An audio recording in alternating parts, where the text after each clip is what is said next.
Amados y queridos hermanos, la reflexión o el tema de hoy es ¿en qué iglesia estamos? En el libro de Apocalipsis nosotros encontramos desde el capítulo 2 y 3 y seguramente un poco más las 7 iglesias que se encontraban en el Asia Menor, las cuales un día el apóstol Juan, creyendo ya que las posibilidades para él estaban todas perdidas, se le aparece el mismísimo Jesús y le dijo: Juan, tenés trabajo, levántate y escribe a las 7 iglesias que necesitaban una palabra de aliento. Las 7 iglesias del Apocalipsis tenían algunos defectos. Ninguna de ellas eran muy perfectas, ¿sí? Pero sí, para cada una de ellas Dios le dio, a través de la revelación del apóstol Juan, una posibilidad de poder continuar como iglesia, ¿cierto? E ir solucionando sus problemas y los temas que tenían ahora ya advertido por el Señor.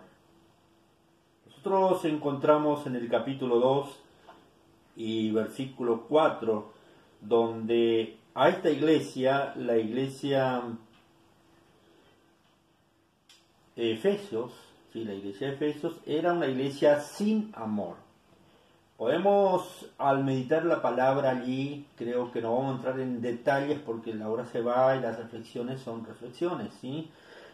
Ahí había una iglesia donde sí que aparentemente se querían, por ahí le daban posibilidad, dejaban, ¿no es cierto?, pasar por alto muchas cosas. Aparentemente había amor, ¿cierto? Pero el amor era entre algunos de ellos. Pero había acontecido algo en esta iglesia, que habían perdido el amor hacia Jesucristo, ¿sí? Allí el amor hacia Jesucristo, que era prioridad para la iglesia y es aún, se había enfriado. Y ahora se amaba muchas las cosas, pero muy poco a Jesús. En ningún momento Juan dijo: estás perdido, te vas al infierno. Sino que Jesús le mandó decir a Juan que ellos se arrepientan y vuelvan al primer amor. Y si eso hacían, ellos tenían posibilidad de poder ser salvos por Jesucristo. Estamos nosotros, digo nosotros porque me incluyo también en este primer amor, prioridad, Jesucristo sobre todas las cosas, porque cuando amamos a Jesucristo, nosotros amamos a nuestros hermanos, amamos al más vil pecador. El apóstol Pablo dijo: tenemos la mente de Cristo.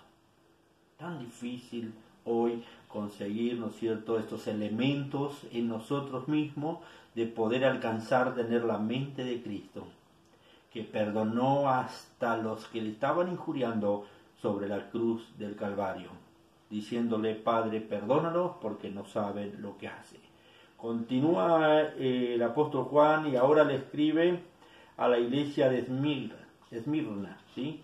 Y esta iglesia era la iglesia perseguida.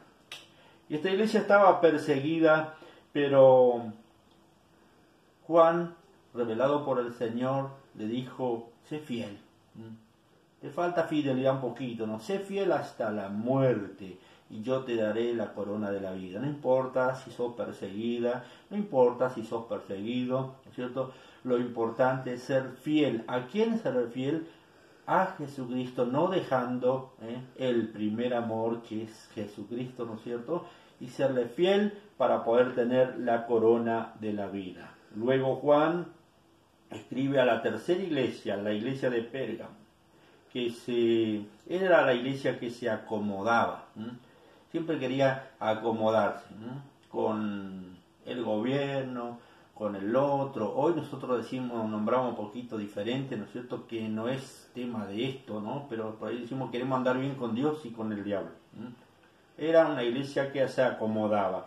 Pero a esta iglesia que se acomodaba, ahora Dios, a través de Jesucristo y el apóstol Juan, le dijo así en el verso 14: pero tengo unas pocas cosas contra ti, que tienes ahí a los que retienen la doctrina de Balaam, que enseñan a Balac a poner tropiezo ante los hijos de Israel. ¿Sí? Allí estaban las personas que enseñaban a tener tropiezo. Esto sí, aquella de Efesios así, la de Esmirna así, la de Filadelfia así, todas esas cosas, y se ponían tropiezos. La gente muchas veces no sabía en qué iglesia iba o iba a ir en esos momentos, porque en esta iglesia de Pérgamo había gente que se acomodaba, ¿no es cierto?, por beneficios propios, y ese acomodo le hacía que ellos enseñen mal a las otras personas. Pero ahora Dios advierte que ellos no hagan más eso y tenían posibilidad de poder seguir adelante y ser salvos por Jesucristo. Ninguna de ellas fue condenada por estos problemas que tenía, sí, pero sí Dios pedía que ellos miren que este punto no le estaba coordinando con las ordenanzas celestiales. Cuando vamos ahora a la cuarta iglesia, la iglesia de Tiatira, que era una iglesia corrupta, ¿sí? Esta iglesia era una iglesia corrupta, pero dentro de esta iglesia corrupta, el verso 20 dice, pero tengo unas pocas cosas contra ti, que toleras que esa mujer Jezabel, que se dice ser profetisa, enseñe y seduzca a mi siervo a fornicar, ¿no es cierto? Allí estaba que ella no hablaba de Jezabel de la antigüedad, sino que, ¿no es cierto?, similar. Quizás esta iglesia no tenía las cualidades de Jezabel físicas, pero sí tenía, ¿no es cierto?, donde se quería lucir, enseñándole e inculcando a los siervos de Dios, ¿no es cierto?, a poner enseñanza y a fornicar, que acá cuando nosotros hablamos de fornicar pensamos ya algo otro, ¿no? Somos todos pecadores, ¿sí? Pero fornicar también quiere decir adulterar. Acá la palabra fornicar es que ella ayudaba, ¿no es cierto?, las personas seducían a los pastores de aquel momento a adulterar la palabra de Dios, ¿no es cierto? Ellos leían un texto y no buscaban el correcto contexto y hacían una enseñanza y ahora adulteraban la palabra de Dios para su propio beneficio, para comodidad propia de ella mismo. También a ella Dios le dio posibilidad de que podía, ¿no es cierto?, mejorar y podía llegar a ser celestial también. Luego vamos y el apóstol Juan sigue hablando a la quinta iglesia, la iglesia de Sardis, que se consideraba como una iglesia muerta, ¿sí? La iglesia de Sardis se consideraba como la iglesia muerta, pero ahí en el verso 1 nomás, por ahí, a ver un poquito, dice, escribe al ángel de la iglesia en Sardis, el que tiene los siete espíritus de Dios y las 7 estrellas, dice esto, yo conozco tus obras y tienes nombre de que vives, pero estás muerta. Era una iglesia muerta. ¿Qué pasaba en esta iglesia? Si estudias la historia, que a mí me tocó investigarlo mucho, era una iglesia que aparentemente el que escuchaba, el que vivía cerca, ¿no es cierto?, consideraba como una iglesia muy movida. Pero el movimiento de esta iglesia era todo emociones humanas, emociones personales, emociones del momento. Parecía una iglesia que estaba muy ardiente, muy movida, pero espiritualmente estaban muertos. Para ella también Dios le dio una posibilidad de poder, ¿no es cierto?, continuar hacia adelante. Luego el apóstol escribe a la iglesia de Filadelfia. La iglesia de Filadelfia era una iglesia fiel, ¿sí? Allí encontramos una iglesia fiel, la iglesia, ¿no es cierto?, aparentemente nosotros le podemos considerar con estos tiempos que estamos viviendo, donde Dios necesita una iglesia fiel. Y ahora en esta iglesia fiel, nosotros podemos ver que decía el apóstol al pastor de la iglesia, al ángel de esta iglesia, decía, yo conozco tus obras, y aquí he puesto delante de ti una puerta abierta, la cual nadie puede cerrar, porque aunque tengas poca fuerza, has guardado mi palabra y no has negado mi nombre. Qué hermoso mensaje para la iglesia de Filadelfia en aquel entonces. Dios conocía muy bien que había personas como yo, como vos, que muchas veces con poca fuerza, pero ahí estamos, ¿sí? A veces muy angustiados, pero ahí estamos, ¿sí? Y ahora Dios habla, aunque tengas poca fuerza, no has negado. Siempre estás, siempre tienes el primer amor. Jesús, sobre todas las cosas, cuando amas a Jesús, estás en el templo, cuando haya posibilidad, vas a la casa de Dios, amas a tu hermano y tenés la mente de Cristo, como eso hemos hablado al comienzo. Ahora Dios le dice a la iglesia de Filadelfia, tienes una puerta abierta enfrente de ti, la cual nadie va a poder cerrar. Esta puerta es para mí y es para vos también. Pero luego, en la última iglesia, que es la iglesia de la Odisea, la iglesia considerada como la iglesia tibia, ahora aquí nosotros encontramos que el apóstol, inspirado por Dios, reprende a esta iglesia. Era una iglesia muy rica, tenía toda la riqueza. Podemos decir los mejores bancos, los mejores púlpitos, los mejores pisos, los mejores aire acondicionados del momento, ¿cierto? Tenía lo mejor, no me hace falta nada, no me importa de la iglesita de la esquina ni de la otra, y todavía, ¿no es cierto?, le ponían tropiezo muchas veces, porque ellos tenían todo, tenían los evangelistas, tenían dinero para bancarles, todo eso tenía esta iglesia, la iglesia de la Odisea, la iglesia tibia, ¿no es cierto? Y ahora Dios habla con ellos y dice, yo conozco, ¿quién como Dios que conoce todas las cosas? Yo conozco tus obras, que ni eres frío ni caliente, ojalá fueres frío o caliente, ¿no es cierto? Por cuanto eres tibio, te vomitaré de mi boca. Qué palabra dura para esta iglesia, pero aún para esta iglesia Dios le daba posibilidad, ¿no es cierto? Nosotros sabemos que Juan estaba comparándose con las aguas calientes, ¿no es cierto? Que eran las aguas termales que existían en aquel momento, que servían como para medicina, medicinales eran.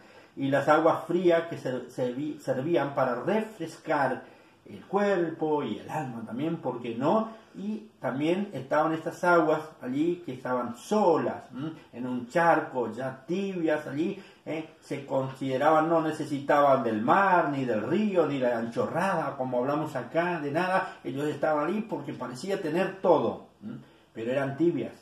Y Dios dijo, por cuanto eres tibio, te voy a vomitar de mi boca. Y ahora le da otra o una buena posibilidad. En el verso 20 dice, aquí yo estoy a la puerta y llamo. Si alguno oye mi voz y abre la puerta, entraré a él y cenaré con él y él conmigo. Capítulo 3, verso 20. Ahora Juan estaba haciendo entender a esta iglesia que se creía tener todo, que no necesitaba de nadie, de mis hermanitos ahí, de aquel, del otro, de la otra institución, nada de ellos, tenían todo. Pero no estaba Jesús. El primer amor, acá no habla de eso, pero acá está considerando lo mismo, ¿cierto? Allí no estaba Dios, Él estaba afuera, Jesús estaba afuera y golpeaba la puerta y decía, si ustedes me dan posibilidad, yo voy a entrar, porque ustedes no tienen nada. Riqueza mucho, pero yo no estoy allá adentro, yo estoy afuera. No me dieron posibilidad de entrar, pero le dio una posibilidad a esta iglesia también. Se dan cuenta que cada iglesia tenía la posibilidad de poder, ¿no es cierto?, entrar a los cielos un día, siempre en cuando trataban de ponerse de acuerdo por la palabra de Dios. Y qué hermoso es el libro de Apocalipsis para mí, para vos, mi querido hermano, amigo que me estás mirando en este momento. Lleno de promesa. A mí no me asusta el Apocalipsis. El Apocalipsis es un libro de revelación, por supuesto son todos símbolos aquí, pero hay promesa para nosotros si somos fieles al Señor. Dice, el que es fiel hasta la muerte comerá del árbol de la vida. Una promesa, más promesa, no sufrirá daño de la segunda muerte. Tendrá autoridad sobre las naciones. Será vestido de ropas blancas y no borrará su nombre del libro de la vida. Promesa para el que persevera hasta el fin. Le haré columna en el templo de mi Dios y nunca más saldrá de allí. Qué hermosa promesa para mí, para vos, si perseveramos hasta el fin. Jesús mismo dijo, el que persevera hasta el fin, la maldad se va a multiplicar y por causa de la maldad el amor de muchos se va a enfriar, pero el que persevera hasta el fin, este será salvo. El que perseverara hasta el fin, dice, le haré columna en el templo de mi Dios y nunca más saldrá de allí. El que persevera le daré que se siente conmigo en mi trono. Y algo más, capítulo 21, verso 7 de Apocalipsis dice, el que venciere heredará todas las cosas, y yo seré su Dios, y él será mi hijo. ¿En qué iglesia estamos? ¿Estamos en la Filadelfia en esta que hay una puerta abierta a la cual nadie puede cerrar, o estamos en aquella llenas de dificultades y problemas. No importa en cuál hora te encuentres, lo importante es que todas ellas tienen posibilidad de poder ponerse a cuenta con Dios y llegar a su presencia. Que Dios te bendiga en este hermoso día y que podamos nosotros pensar en qué iglesia estamos.